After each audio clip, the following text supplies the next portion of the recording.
on October 8th, Mercury will be triggered by the transit of the moon when it enters in Taurus. Let's have a look. Here it is, 9 a.m. That is, of course, universal time. So the moon is here at 2 degrees in Taurus and Mercury is across at 2 degrees in Scorpio. Mars is not far from, and Mars is going to be triggered later on. See, there is how many degrees separating both? About 8 degrees. 8 degrees is about 16 hours. So let's have a look. Now that will be when the moon opposite Mars triggers the energy of Mars, and then later on it triggers the energy of the black moon. So that will be on October 9, for some of us anyway. It's 12 a.m. So it's the first hour in the morning. Universal time. So if you're west of the universal timeline, you'll still be October 8th. Take that into consideration, because if it is during the same day, it could become more overwhelming than if it is from one day to the next. So take it easy. That's what it means. The emotions will trigger the energy of Mercury and Mars. They will trigger the tendency to precipitate, to run or jump to conclusions, and to lose patience very easily. And perhaps to accelerate as well. If you drive a vehicle, you need to be careful.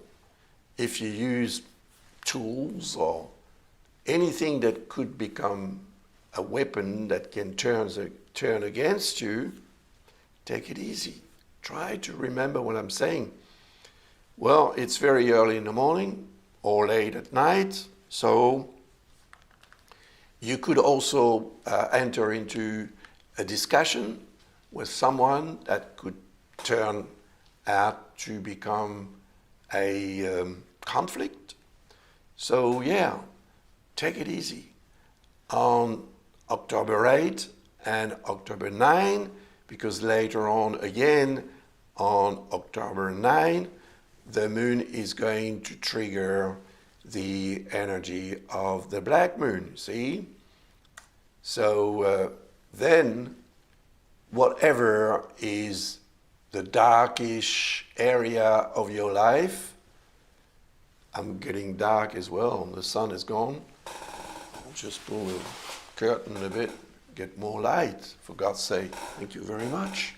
So, yeah, the black moon is indicating that there is a shady sort of area that needs to be treated, and considered very seriously. If you don't, or if you attach too much emotional importance to whatever it represents, then it's going to enhance the energy of Mars, the energy of Mercury, and your tendency to react may be based on something that is not at all the reflection of reality. So try and take it easy on that day. Luckily, there is a very nice configuration involving Venus and the south lunar node. So there is also virtually one that we could consider, but it's a bit wide with the north lunar node. So the south lunar node represents that from which we should try and detach ourselves, right? Venus is next to it. So because the trines, which is what we call those lines here, they're angles of about 120 degrees, and they're involving signs that belong to the same element. In this occasion, it is Earth. And Earth is very rational.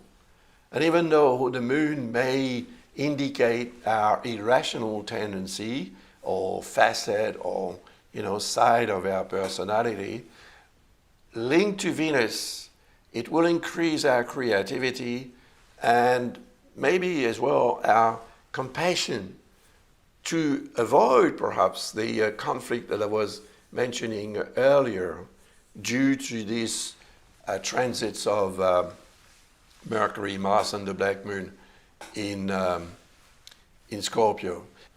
Now, Jupiter is in harmony with the Moon, and it's also in harmony with the Black Moon, and it's also in harmony with Saturn. So that's a very nice configuration that is bound to help us.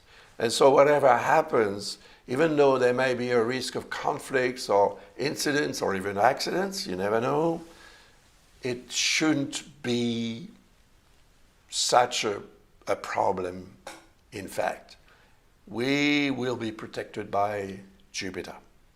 And more especially if you have something around the position of the Moon in Taurus on that particular day and time. 4 p.m., that is the time it will be on October 9, 4 p.m., of course, universal time. And then the Moon is going to reach what?